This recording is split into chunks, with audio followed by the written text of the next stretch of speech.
This is Lisa from Mobile Tech Review, and this is the Samsung Captivate on AT&T. This is AT&T's version of the Galaxy S, which is Samsung's new superphone running Android. First, we're going to take a look around. We've got touch-sensitive buttons here at the bottom, which are masked very faintly. They're a little hard to see until you touch them and the backlighting comes on. Up top here we have a sliding door for the micro USB port. Nice touch. 3.5mm stereo jack. This is your screen lock unlock button. And the back is quite interesting. We've got the 5-megapixel camera lens here, no flash, but it's quite different from the original Galaxy S design, which T-Mobile stuck with, which is a plastic design with a reflective pattern on the back, and it's just, this is more like a thinner version of the iPhone 3GS, very curved, and this is these angles introduced. And the back is made of metal here. You slide this portion down, it's kind of stiff, and the metal back pops right off. Micro SD card slot, SIM card slot, obviously the battery.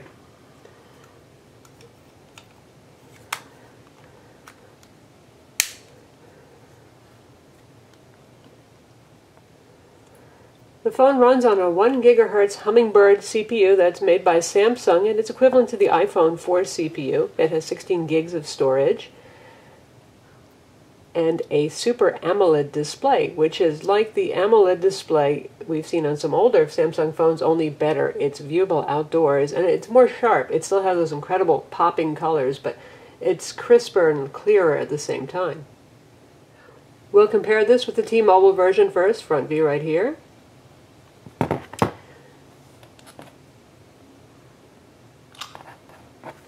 Next with the iPhone 4 on AT&T. See, the iPhone 4 is just a little bit thinner, and a little bit smaller. And now with the monster size Motorola Droid X coming out on Verizon. This is a 4.3-inch display and also runs Android 2.1. And lastly, one of the first Android superphones on the market, it's only been out for a couple of months, is the Htc Evo 4G on Sprint. Again, that has a 4.3-inch display too. Surprisingly, they're not that different in size though, given that this has a 4-inch display. They're both running at the same resolution though. So you can see here, this supports animated wallpapers with Android 2.1, and Samsung has tastefully customized Android. This isn't full-blown TouchWiz or anything like that at all. They have added multiple home screens in addition to those that are available on a stock Android device, with dots here to indicate where you are. Some launcher icons here for your browser, apps, email, and phone. And there are a few Samsung widgets for social networking and stuff like that that you can put on the home screen. If you take a look at applications, you can see they've customized the icons and given them a square background here. And instead of the infinite up and down launcher, it creates new screens as needed every time you download and install applications, and these are ordered alphabetically, which does make them easier to find. For AT&T software, we have some junk and we have some good stuff. It's not too bad. There's not a lot of apps added on. They still are blocking the installation of non-market applications. That means you can indeed download apps to your heart's galore on the Android market, but you can't get them from non-market sources.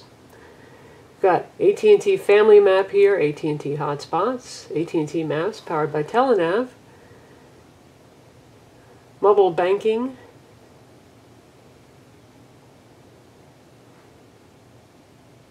Where, Yellow Pages Mobile, and we also have AT&T's CV, our video streaming service, on the phone too. Let's take a look at AT&T's mobile video service. It's included with the data plan. A list of available videos, and we'll just pick ESPN.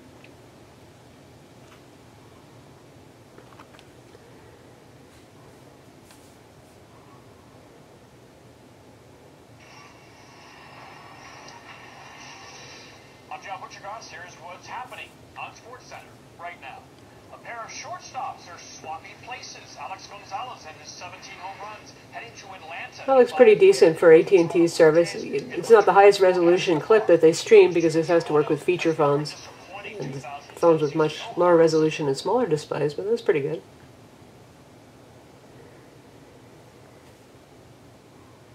And they've also got Mobi TV on here, which is a subscription service if you want to subscribe to that. And we'll take a look at some Google apps next. First, we've got the gallery with some nice visual enhancements here, separated out for camera roll versus things that are on a card versus movies that we've got installed. And just so you can see, this is how it presents itself. There's a slideshow mode, and you can just swipe through pictures. These were taken with the 5-megapixel camera. It's an autofocus lens. It takes really nice pictures, and it can take 720p video as well. We do miss the flash for indoor shots, however. And you can pinch zoom. So it's the Android Gallery application.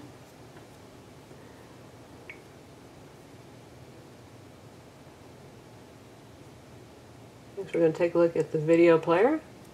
And we're going to play the Transformers movie that actually came with the HTC HD2. This is an 800 by 480 pixel high resolution, high bitrate video. And it looks beautiful on the display.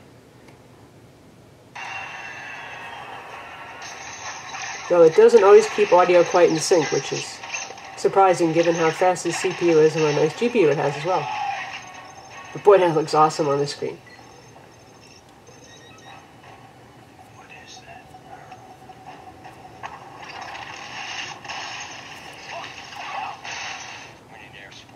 Next, we'll take a look at Google Maps. Indeed, Google Maps is here with spoken turn-by-turn navigation.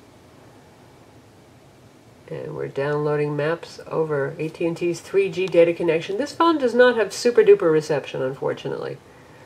But when reception is good, we get speeds of a little over 2 megs download, according to speedtest.net application. And you can pinch and zoom. And if you press and hold, you can get Street View, navigation, and other stuff. So we're going to take a look at Street View. Always pretty impressive. Very sharp. Really fast, too.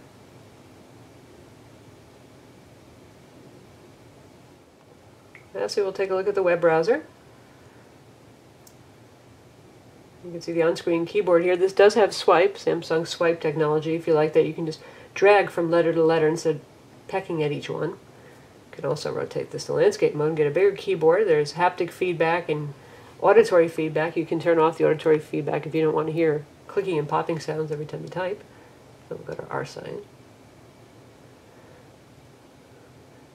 One thing to note is the browser defaults to identifying itself as a mobile browser, which means if you go to a site like the New York Times, it's going to give you the mobile version. We tried enabling the advanced settings to switch it to defaulting to desktop mode or iPhone mode, but that crashed the browser. In fact, we could never run the browser again after that until we hard reset, which is kind of weird. Not a normal thing to happen with an Android phone, and it's a bummer because a phone with this fantastic a browser, large display, and a fast CPU, you'd like to be able to use desktop mode on any and every site that you wish.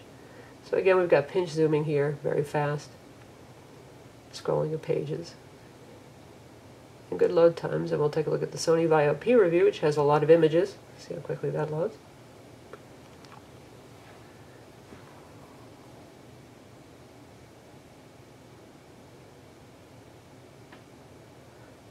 Phone also has Wi-Fi.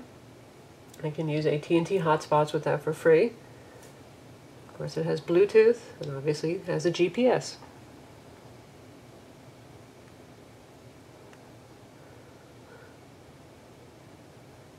Obviously, the orange Vaio P really pops on this vibrant display. And here's an embedded YouTube video, and let's tap on that. It should launch the mobile YouTube player.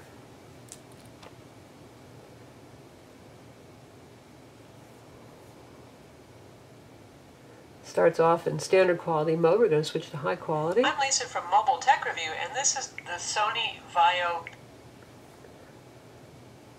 reviewed the first generation Vaio P back in March of 2009, so it's taken a while for Sony to get a refresh. So there it is, playing in high quality mode in YouTube.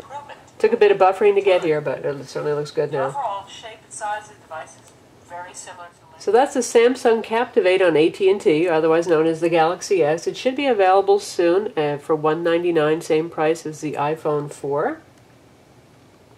I'm Lisa from Mobile Tech Review. Visit our website to read the full review.